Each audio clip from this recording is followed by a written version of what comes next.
आज रात 12 बजे जब पूरी दुनिया सो रही होगी, भारत जीवन और स्वतंत्रता के साथ जागेगा। भारत की आज़ादी के समय पंडित नेहरू का ये भाषण भले ही तात्कालिक रूप से सही रहा हो, लेकिन असल मायनों में भारत को वक्फ की गुलामी से अब आज़ादी मिल रही है। और जब दिन से लेकर रात्रि तक 14 घंटे चली वक्फ संशोधन विधेयक पर लंबी और गहन चर्चा हो रही थी, तब नेहरू खानदान के शहजादे राहुल गांधी गायब थे।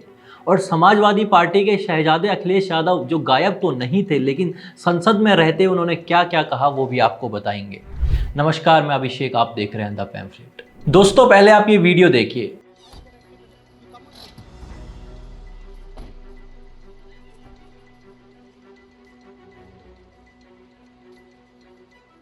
जो विजुअल अभी आपने देखा वो राहुल गांधी के उस समय के हैं जब बीती रात वे संसद में एंट्री कर रहे थे। किस लिए? बस एक वोट देने के लिए। यानी इस पूरी बहस में वो कहीं से इंटरेस्टेड ही नहीं दिखे। और ये हम भारत के नेता प्रतिपक्ष की बात कर रहे हैं। चप्पल और पैजामे में फोन को देखकर ऐसे टहल रहे हैं मानो सीधे बिस्तर से उठकर संसद पहुंच गए हो। और ऐसा हो भी सकता है क्योंकि इतने वर्षों से आदत तो इसी एंटाइटलमेंट की पड़ी है, जिससे संसद और घर में कहीं फर्क ही नजर नहीं आता। शायद साहब को देर रात तक बैठने की आदत न रही हो, इसलिए जयराम रमेश जी जगाने गए हों कि पार्टी ने व्हिप जारी किया है तो वोट देने तो जाना पड़ेगा, तो साहब भी चले गए।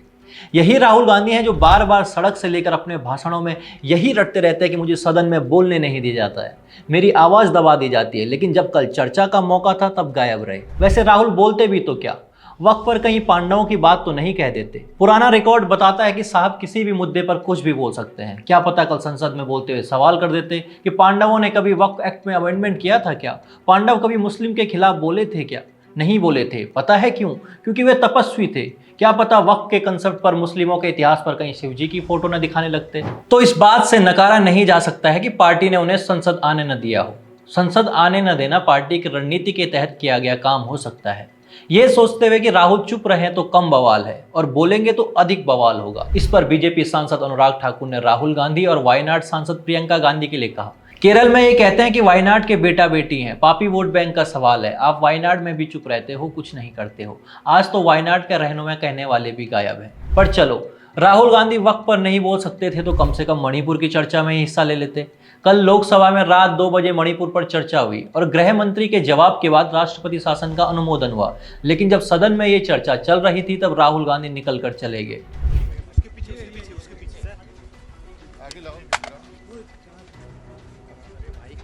ऐसे मारोगे यार।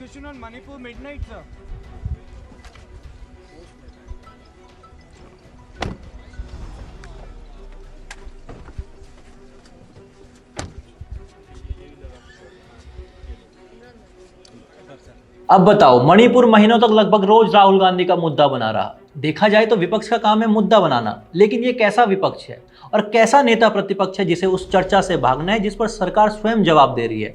पर इसमें आश्चर्य भी नहीं होता है। पहले भी जब मणिपुर पर सदन में सरकार के मंत्री, गृह मंत्री वगैरह बोले थे तब भी पार्टी वॉकआउट करके चली गई थी। यानी सिर्फ हंगामा खड़ा करना ही मकसद था मेरा। मैं ये नहीं कह रहा कि सूरत बदलनी चाहिए। पर क्या राहुल गांधी मणिपुर के लोगों का अपमान नहीं कर रहे हैं? क्योंकि गृह मंत्री उस समय सदन को बता रहे थे कि शांति बहाल करने के लिए क्या क्या प्रयास किए जा रहे हैं, लेकिन राहुल गांधी के लिए इन बातों की कोई गंभीरता नहीं थी। वहीं राहुल गांधी के अलावा कल सदन में एक सांसद ऐसे भी थे जो चर्चा में शामिल तो हुए, लेकिन उनकी बातें भी बस तंज, व्यंग्य और फूहड़ता तक ही सीमित थी। हम बात कर रहे हैं अखिलेश यादव की। वक्त के मुद्दे पर कभी वे महाकुंभ की बात ले आते तो कभी भाजपा अध्यक्ष पद की बात छेड़ देते। यहाँ तक कि कल वे उत्तर प्रदेश में किसी रामलीला के किस्से को भी सुना रहे थे। बाद में उनको स्पीकर ओम बिरला ने टोका, तब वे मुद्दे पर वापस आए। एक बार फैजाबाद अयोध्या में एक कार्यक्रम था, उसमें बड़ी तैयारी की गई थी और तैयारी के साथ कलाकार मुंबई से बुलाए गए थे।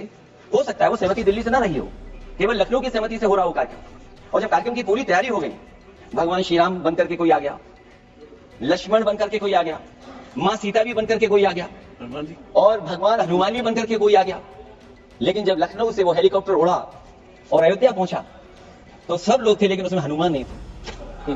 अध्यक्ष महोदय, मैं भारतीय जनता पार्टी के लोगों से कहूंगा कि जानकारी करिए कि आखिरकार भगवान श्री राम थे, लक्ष्मण थे, सीता थी, लेकिन हनुमान क्यों नहीं थे? हनुमान इसलिए नहीं थे, शायद उनकी जात या धर्म कुछ और था। कुल मिलाकर उनके भाषण में तार्किकता और ठोस तथ्यों की कमी स्पष्ट थी। उदाहरण के लिए उन्होंने विधेयक को सोची समझी राजनीति करार दिया, पर यह नहीं बताया कि ये क्यों और कैसे गलत है, न ही कोई स्पष्ट विकल्प सुझाया। इससे उनका भाषण केवल शोरगुल तक सीमित रह गया। लग ही नहीं रहा था कि कहीं से एक बड़े राज्य के पूर्व मुख्यमंत्री और विपक्ष के प्रमुख नेता बोल रहे हैं। दोस्तों, ऐसा लग रहा है कि भारत के विपक्ष की सारी रणनीतियां धरी की धरी रह गई हैं और पूरी तरह से वे कंफ्यूज्ड हैं। ना सड़कों पर किसी नेता के भड़काऊ बयान का असर हो रहा है और ना संसद में एनडीए के किसी गठबंधन साथी की ओर से विपक्ष को कोई उम्मीद मिल रही है। आज वक्फ बिल राज्यसभा में पेश किया जा रहा है और पूरी उम्मीद है कि आसानी से पास भी हो जाएगा। ऐसे में देखना यह है कि भारत का दिशाहीन विपक्ष इसके बाद क्या रणनीति बनाता है, या विपक्ष वक्फ एक्ट में बदलाव के खिलाफ खड़ा होना अफोर्ड कर सकेगा। धन्यवाद।